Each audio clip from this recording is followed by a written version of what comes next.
Benvenuti alla seconda puntata di Notizie del Bello. Iniziamo subito con una gran bella notizia. Dopo il successo riscosso nel 2019 e il rinvio nel 2020 a causa del lockdown, è stata confermata la terza edizione del Salone del Libro e dell'Editoria di Napoli, meglio noto come Napoli Città Libro. Si terrà a fine giugno in Piazza del Plebiscito, dinanzi al Palazzo Reale, e vedrà la partecipazione di oltre 120 editori. Questo attesissimo evento è organizzato in collaborazione con la Regione Campania da Rosario Bianco, Diego Guida, Alessandro Polidoro e Antonio Parlati per Unione Industriali. A parlarci dell'edizione 2021 sarà Alessandro Polidoro.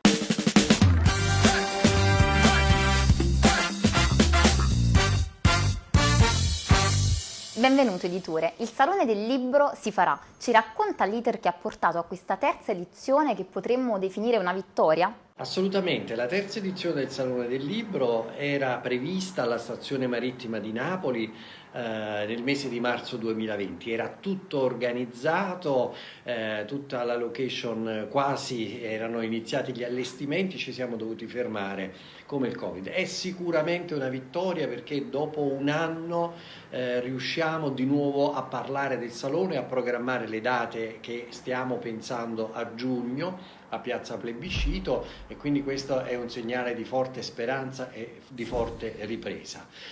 Siamo in una situazione ancora particolare, epidemiologica, difficile, complicata, ma vediamo arcobaleno per il futuro e siamo speranzosi. Cosa si aspetta da questa edizione che sarà sicuramente particolare? È un'edizione particolare, ma è un'edizione di rinascita sostanzialmente. Usciamo da un periodo buio, difficile e complicato, e ritorneremo a vivere, speriamo, in piazza, tra gli stand, tra i libri, e quindi a riappropriarci in qualche modo di parte della nostra vita. Questo è stato l'anno del Covid, lo sappiamo, ma è stato anche l'anno dei libri. Da editore ci può confermare questo incremento? Assolutamente straordinario, inaspettato, ma evidentemente anche il libro è rientrato nel palinsesto quotidiano delle famiglie, per cui non soltanto la televisione, non soltanto i film delle serie televisive, ma anche il libro entra finalmente nelle case delle famiglie, per cui ci si abitua anche a questo nuovo strumento. Quindi grandi libri sono stati pubblicati, un numero di lettori sempre più attento e popoloso, e di questo siamo felici. Grazie, ci ricorda l'appuntamento per quest'estate? Allora, l'appuntamento è il prossimo mese di giugno, a Dio piacendo, Piazza Plebiscito, Napoli Città Libro, insieme con la Regione Campania e la società Scabec, che si occuperà del coordinamento generale del salone stesso. Grazie mille ancora e buon lavoro. Grazie a voi.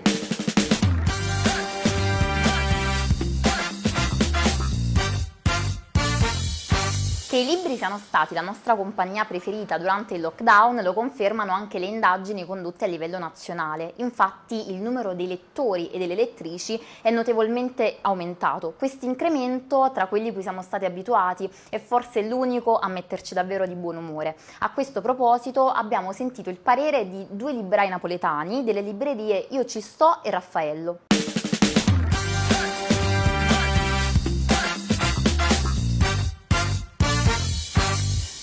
Il bello è che le librerie sono aperte, è stata una battaglia di cultura e di amore per il libro che è stata vinta già durante il lockdown.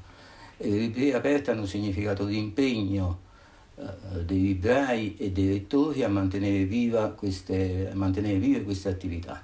Infatti l'anno è andato, l'esercizio si è chiuso sugli stessi livelli dell'anno precedente, il che, considerando anche i mesi di chiusura, è una cosa veramente, veramente positiva.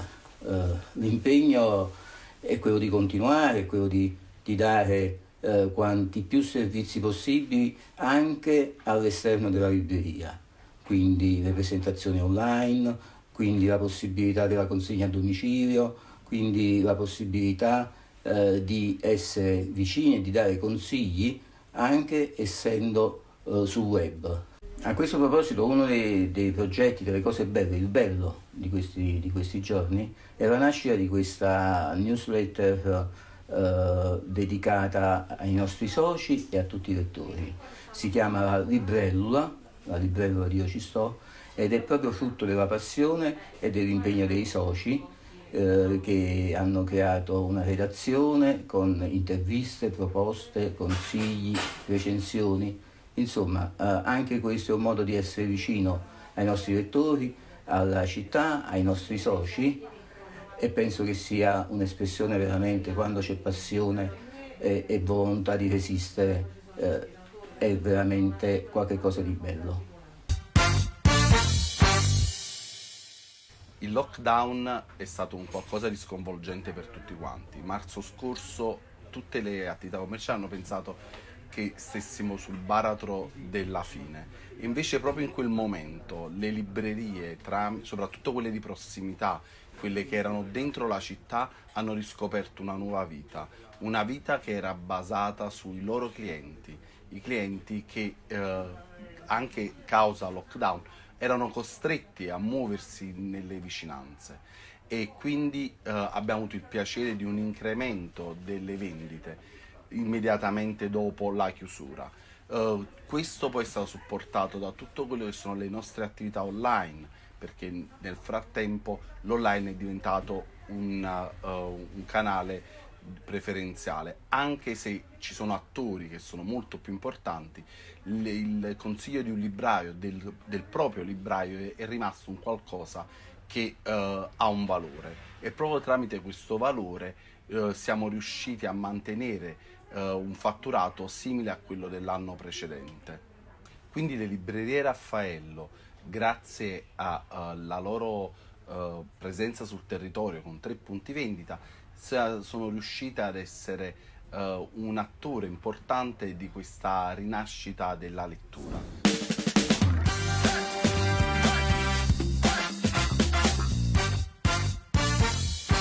La forza di ogni libro però sta anche nel fotografare la storia, soprattutto le storie belle, quelle che meritano di essere raccontate. È ciò che ha fatto Francesca Saturnino nel suo libro Fortunato, storia dell'ultimo tarallaro napoletano. Ciao Francesca!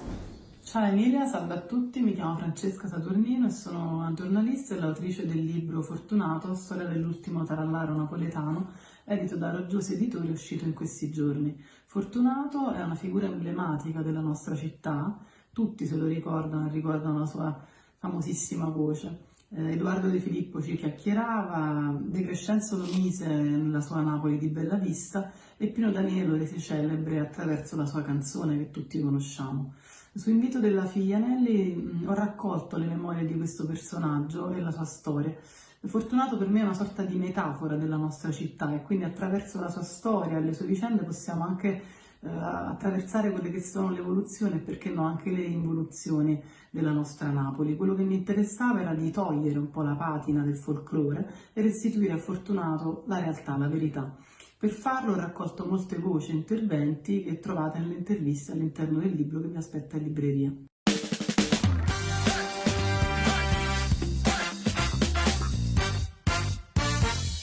Vi ricordate del papiro rinvenuto ad Ercolano di cui vi abbiamo parlato nella scorsa puntata? Ebbene, la Biblioteca Nazionale di Napoli ha avviato una collaborazione con la Mellon Foundation e con l'Università del Kentucky per decifrare il contenuto di circa 500 rotoli di papiri risalenti al III secolo a.C. e facilitarne la difficoltosa lettura. Il progetto partirà ad aprile di quest'anno, ma la biblioteca si sta già adoperando per adeguare le luci della sala che dovrà ospitare permanentemente questi papiri. Insomma, si tratta di un progetto che darà luce nuova alla Biblioteca Nazionale di Napoli.